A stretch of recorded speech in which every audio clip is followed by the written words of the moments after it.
Olá, tudo bem? Estamos iniciando mais um vídeo. Esse quem vos fala é o Pastor Jackson. E hoje irei aqui iniciar um curso básico em escatologia bíblica.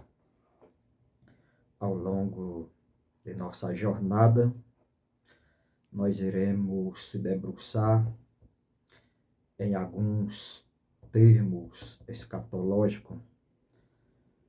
A nossa aula hoje ela se inicia falando sobre o estado intermediário. Bom, eu quero trazer aqui um conceito básico em escatologia.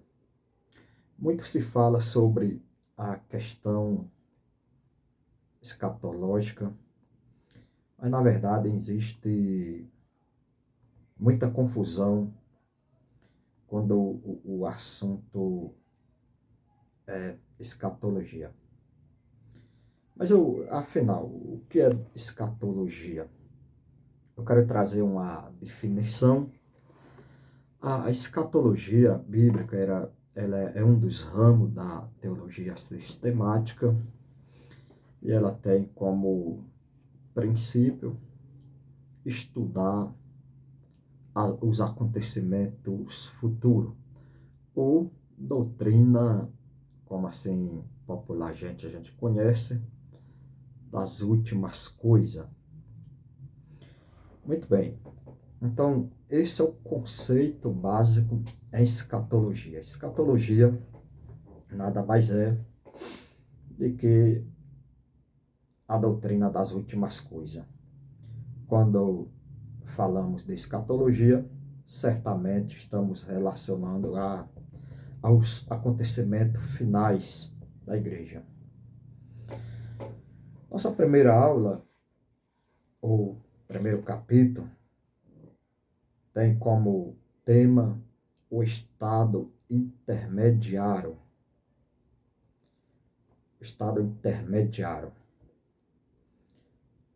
O estado intermediário na escatologia cristã se refere ao período entre a morte física e a ressurreição, a ressurreição final, quando a alma aguarda o juízo final. Esse termo é um conceito que busca explicar ou analisar os acontecimentos com a alma após a morte. O que vai acontecer com a alma após a morte, antes da ressurreição dos corpos. Em Gênesis, nos relata sobre, ali nós temos um texto que fala sobre o princípio da criação. Ou seja, se a gente analisar o primeiro capítulo de Gênesis, já no seu capítulo 1, no versículo também de número 1 a seguir, vai falar sobre o Bereshit, ou seja, Bereshit, Bará, Elohim, Et Hashamai Veet. Mas, afinal, o que é esse tal Bereshit? Ou esse Bará? Bom, o Bereshit está relacionado ao início da criação, o princípio, o começo, quando Deus ele criou o cosmos e foi criando os elementos da natureza, reino animal, vegetal e daí por diante. O relato criacionista encontrado em Gênesis nos oferece o quê? Uma ideia contextualizada com os demais livros da Bíblia Sagrada. O que isso significa dizer? Significa dizer que o homem foi criado como um ser infindo, Aí talvez você esteja perguntando, Pastor Jacques, mas o que isso significa infindo? Ou seja, o homem, ele não é eterno, mas ele possui, digamos que ele foi criado um ser imortal, diferente de eterno. Por que eterno? Eterno, só quem é eterno é Deus. Porque o Senhor, ele não tem princípio de nem de início, nem de meio, nem de fim. Ou seja, ele simplesmente é. Deus ele é eterno, ponto final. Nós, não. O ser humano, ele é um ser infindo.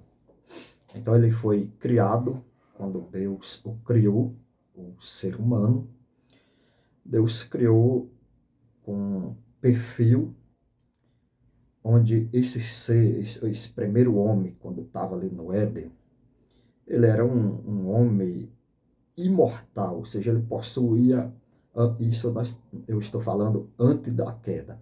Depois da queda a história já muda um pouquinho, não vou entrar nesse contexto agora, até porque não temos aí o tempo, tá? Mas a verdade é que quando o homem ele cai, ele perde a sua imortalidade, ou seja, ele estava ali no Éden, num estado de um ser imortal. Muito bem. Seguindo um pouco mais adiante, nós iremos ver que Deus, ao criar o homem, nós iremos perceber o quê? Que Deus, ele criou o homem para viver em abundância, uma vida abundante, certo? Deus lhe deu toda a liberdade no paraíso, isso é, no Éden, para viver uma vida plena. E é interessante notar que Deus, dentro daquele jardim, Deus ele colocou apenas uma única regra ali. E qual que era a regra? Que ele não comesse da árvore da ciência do conhecimento do bem e do mal. Essa passagem bíblica nós vamos encontrar em Gênesis, no capítulo de número 2, no versículo 16 ao verso 17. Então, qual que é a regra? A regra é o seguinte, Deus disse para Adão, olha Adão, da árvore do conhecimento do bem e do mal, certamente você não poderei comer. Por quê? Primeiro, no dia que você comer dela, você morrerá. E aqui Deus está falando do quê? Da morte biológica e a morte espiritual. O ser humano, ele é um ser tricotônico, diferente dos outros seres da criação, dos animais. Por quê? Os animais, eles é um ser dicotônico. Isso significa? O animal, ele apenas possui corpo e vida. Em contrapartida, o ser humano, ele é um ser tricotônico. Ele possui alma, corpo e espírito. Ou seja, o corpo está relacionado com a questão biológica. É interessante a gente até fazer aqui uma observação que o ser humano ele se difere dos seres celestiais, ou seja, dos anjos, porque o ser humano, além dele ser um ser espiritual, ele também é um ser biológico, que está relacionado à matéria, ok? E aí nós vamos perceber o seguinte, que dentro dessa questão, Deus colocou essa regra, porém o homem veio desobedecer e o resultado a gente sabe, a queda. Ou seja, com a queda veio a expulsão do homem do jardim do Éden. Desta forma, em um ato de desobediência seduzida pela antiga serpente, isto é, o Satanás, né, o diabo, como você queira chamar, certo? Ele convenceu o primeiro casal a cometer uma gravíssima infração, trazendo consequências seríssimas, que é a morte, porque até então o homem não morria. Ou seja, através de Adão, o pecado ele entrou em todo mundo. O apóstolo Paulo ele vai falar em Romanos, capítulo 5, versículo 12. Melhor essa questão lá também, Romanos 6, 23. 1 Coríntios, capítulo 15, verso 26. E daí por diante. Ou seja, com a entrada da morte no mundo, o pecado ele trouxe a morte. Ou seja, acontece que isso trouxe sérias consequências para a humanidade. E qual é a consequência? Como consequência, a morte passou a reinar em toda a humanidade. Tá certo? É interessante notar que a morte será o último inimigo a ser aniquilado. Tudo bem? Então, a grande questão que está aqui, desse conceito teológico, essa primeira aula, é o seguinte, que a morte, a desobediência de Adão, trouxe não apenas a morte espiritual, mas ele trouxe a morte física também, ok? Então, é importante observar também que a morte física não é o quê? Não é o fim da existência. Lembrando que o homem é um ser infindo, mas apenas uma separação desta vida, ok? Dando prosseguimento aqui, nós vamos trazer algumas definições. Em Gênesis 5, verso 5, ficamos sabendo que a morte física de Adão ocorreu imediatamente, ou seja, após o seu ato de desobediência, certo? Pois este viveu, conforme está relatado lá no Gênesis, 930 anos. É bastante tempo, ok? Só que ele vai morrer, certo? Esse foi a consequência da desobediência. A morte física, fazendo aqui uma distinção entre a morte física e a espiritual, é importante a gente dizer o seguinte, que a morte física, ela está relacionada com a morte biológica, que independe de confissão de fé de qualquer ser humano. Exceto dos que foram arrebatados, não passarão por esse estado. Ou seja, todos, após a queda de Adão, todos estão condenados a morrer. Todos nós, um dia, esse corpo biológico vai perecer. Usando esse termo aqui. Em Eclesiastes 12, 7, Salomão ele vai fazer uma observação, que a morte física está relacionada à separação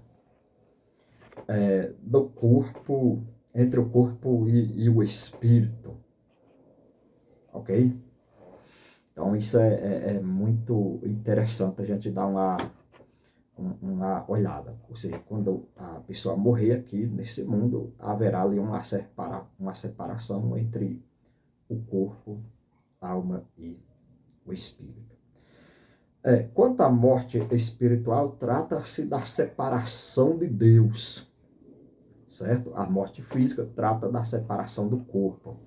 Já a morte espiritual trata-se da separação entre Deus e a alma e o espírito do homem. Gênesis capítulo 2, verso 16, 17, lá em Efésios também, no capítulo de número 2, verso 1, fala sobre essa questão. Dá-se como indivíduo fisicamente vivo, no entanto, a morte espiritual é uma separação entre Deus e a alma humana. Seja separado pelos delitos do pecado. O pecado, ele separa o homem de Deus. Isso é terrível.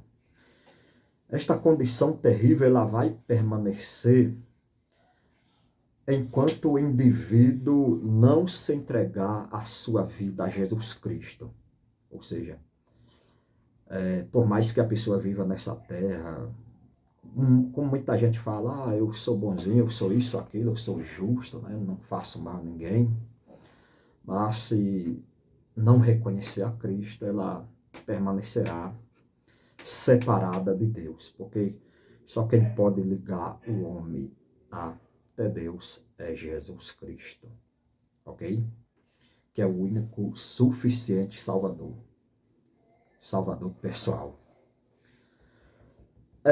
Tá, aí tem aquela máxima, né? A questão, a morte eterna. O que é a morte eterna? A morte eterna é o resultado da morte física, ou seja, da separação do corpo e do espírito, a morte física, que o indivíduo, né? Da morte espiritual, que é a separação de Deus pelos delitos, e assim por diante, ok? Então, diga-se de passagem que lá em Daniel capítulo 12, versículo também 2, diz o seguinte, que haverá uma ressurreição e muitos serão lançados no abismo, né? No lugar de sofrimento, lugar terrível, chamado de morte ou segunda morte. Ali não terá saída. Ou seja, a morte eterna é a separação definitiva do homem de Deus. Aí vem aquela pergunta, tá, mas e onde os mortos estão? Pois esta realidade de que a morte física é o fim do último de todos os seres humanos, né? Aí vem a pergunta, onde estão os mortos? Ok? Essa é a grande pergunta, onde estão os mortos? Bom, a Bíblia fala o seguinte, que os salvos, os que morrem salvos em Cristo, eles irão para uma espécie de paraíso, aguardar a ressurreição, ou seja, a primeira ressurreição, ou a segunda vida de Cristo, tá? E os que morrem sem Cristo, ou seja, em desobediência, em rebeldia, eles vão para o Hades, o lugar de sofrimento. Ou seja, antes da morte e ressurreição de Cristo, o evangelista Lucas nos relata uma passagem lá no Evangelho de Jesus Cristo, segundo escreveu Lucas, capítulo 16, versículo 19 ao 31, ali onde o Senhor Jesus, né, usa como pano de fundo o destino espiritual dos homens ímpios, né? Ele conta ali uma parábola, ele fala sobre, descreve sobre o justo, ok? E ali ele fala de duas realidades, daquele que morreu com Cristo e daquele que morreu sem Cristo. Ou seja, há uma separação. Podemos dizer que isso aí é o estado intermediário da alma, né? Ou seja, quem morre sem Cristo, ele é lançado no Hades, ou traduzindo para o nosso bom e velho português, o inferno, que é o abismo, tá certo? Onde ali a pessoa aguardará ali o Senhor, os acontecimentos que irão acontecer no futuro. Nós, decorrer de outras aulas, a gente vai falar melhor sobre esse assunto, mas há uma separação. Bom, então é isso, né? É importante também ressaltar que depois da ressurreição de Cristo, o Senhor Jesus, antes de sua morte, havia declarado que as portas do inferno não prevaleceriam contra a sua igreja. Essa passagem está lá em Mateus 16, 18. citada a referência aponta futuridade. Porém, aqui Jesus declara a Dimas na cruz: hoje mesmo estarás comigo no paraíso. E a pergunta que não quer calar, como eu já respondi agora há pouco: onde estão os ímpios mortos? Para onde eles foram? Os ímpios que morrem sem Cristo, eles estão no estado intermediário, né? Ou melhor falando, os ímpios não possuirão a salvação. Seu caminho continua sendo para baixo, como diz Provérbios 15, 24. Ou seja, eles, além do sofrimento, continuarão conscientes de todo tipo de sofrimento no Hades, até o dia do juízo final. A Apocalipse 21, 8 fala sobre esse abismo. Ok? Então, por hoje é só. Essa é a nossa primeira aula aí em escatologia.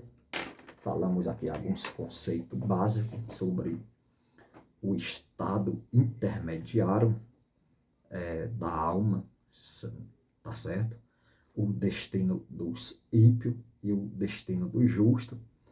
O destino do justo é para cima e o destino dos ímpios é para baixo. Em outras palavras, os servos de Deus, aqueles que entregaram as suas vidas a Cristo, o destino deles no dia de sua morte é ir ao encontro do Senhor e ali aguardará numa espécie de paraíso os acontecimentos que irão acontecer no futuro, como o arrebatamento da igreja, mas aí já é outro assunto.